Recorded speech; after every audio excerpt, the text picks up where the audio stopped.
What's going on, you guys? It is your boy, the American F1 fan, Eric Ringle here, and today on the channel, we have got to talk about the FIA in Formula One, because the FIA is about ready to literally make this sport disappear with what they've done over the last several years. So let's talk about what happened today and what the FIA needs to do in the future to sustain their future. So let's get on to that right now.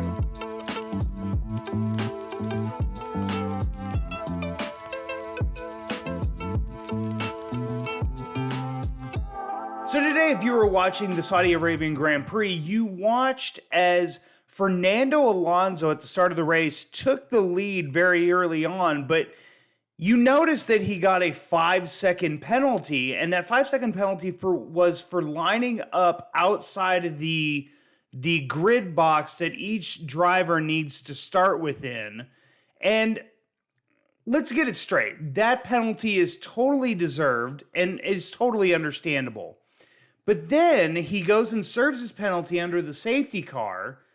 And when he serves the penalty under the safety car, the rear jack man makes contact with the rear of his car.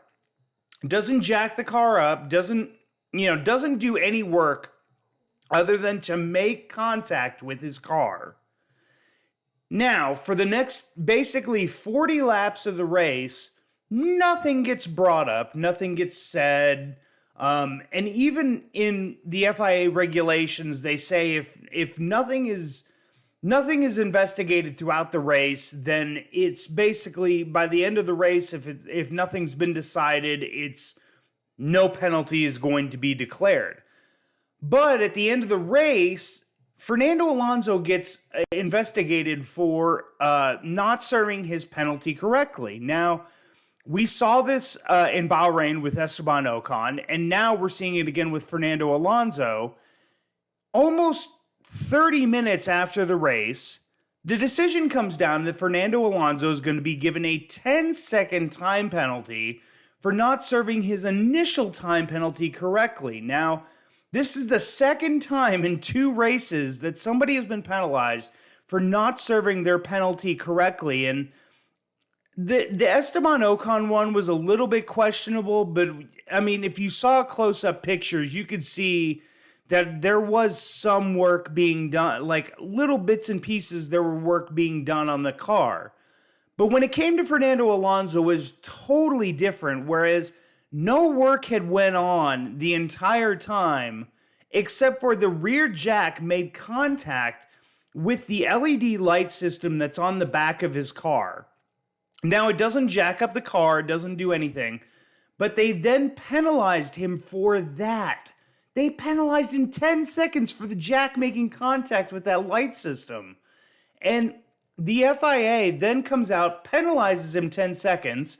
Then another hour after the race, the FIA decides to rescind the penalty and reinstate Fernando Alonso to third on the podium. But looking at the bigger picture here, the FIA over the last several years, since the end of 2021, has been more in the spotlight now more than ever. And, for some of the decisions that they've made, for Michael Massey, restarting the final race in Abu Dhabi, and the way that he did it. Then, we've had the decisions, against Esteban. We've had the decisions against Fernando this weekend. We've had several decisions over the last several years that make fans more and more dislike the FIA because their decisions aren't uniform. They aren't the biggest thing is Aston Martin, when they appealed the 10-second penalty that Fernando Alonso got today, they showed 7 different instances that showed the exact same thing happening with their car that has happened on other cars, and the team not get penalized. So the fact that you can have a team show 7 different instances of the same infringement that Aston Martin made, and you penalize Aston Martin, but you hadn't penalized the others, and on top of that, you literally were able to see it. So, like, you've had 2 or 3 laps to make this decision after the initial contact was made with the car, and the fact that you didn't penalize him then, and you only looked into this the penalty after the Mercedes team, quote unquote, was talking about there being a potential penalty for Fernando Alonso for the incorrect serving of a penalty. Like, we've got to get away, from teams being allowed to be, to be involved in a penalty against another team. This is like, I would equate this to when you're watching golf, and we've seen it in the past on the PGA Tour, where a fan calls into the PGA Tour seeing somebody commit a penalty that doesn't get called on the course, and it doesn't get called after their round is over, but because somebody else called it in, they then serve that penalty to the other person, gets them disqualified. And it's almost similar to this. Mercedes, went in a roundabout way to report the penalty. And that was the only reason that Formula One and the FIA even looked into this. Because earlier in the race, the FIA and their race center, which is centered in Geneva, looked at it and said there was no problems with it. Until at the end of the race, when certain statements were made over the radio and whatnot. But this goes upon the bigger thing, which is the FIA needs to do something, and something quickly, to gain the trust back of F1 fans. The FIA needs to be uniform in their penalties. So if you're going to penalize Esteban in Bahrain 2 weeks ago, you needed to then penalize Fernando the same way you penalized Esteban. I get it. They made contact with the car. If you want to penalize him for that, so be it. I think a lot of people would have understood it at that point, that you made the penalty there and you didn't wait till after the race was over, 30 minutes after the race was over, to issue that penalty. Be uniform in your decisions. So if you're going to penalize Esteban for that, you need to penalize Fernando the same way within the race. Because Fernando, I think, would have raced totally differently had he known that there was a 10-second penalty looming for a mistake that was made during the pit stop and not serving the penalty correctly.